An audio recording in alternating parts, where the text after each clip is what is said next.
বিএনপির আগামী দিনের নীতি বা রাজনীতি হবে জনগণের জীবন মান উন্নয়নের রাজনীতি। সেটি দেশের ভিতরে হোক, সেটি দেশের ভেতরে হোক, বিদেশে হোক, যাতে কর্মসংস্থান সৃষ্টি করা যায়। এবং শুধু কর্মসংস্থান সৃষ্টি নয়, আমাদের আরেকটি মূল লক্ষ্য বা টার্গেট থাকবে নিরাপদ কর্ম পরিবেশ সৃষ্টি করা। এটিই হবে আমাদের রাজনীতি।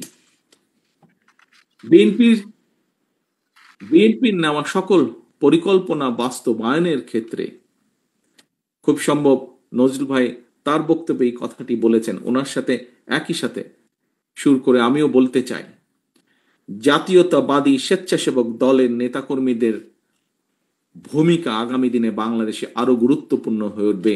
এই পরিকল্পনাগুলোকে আমরা আল্লাহর রহমতে সরকার গঠন করলে এই পরিকল্পনাগুলোকে বাস্তবায়ন করার ক্ষেত্রে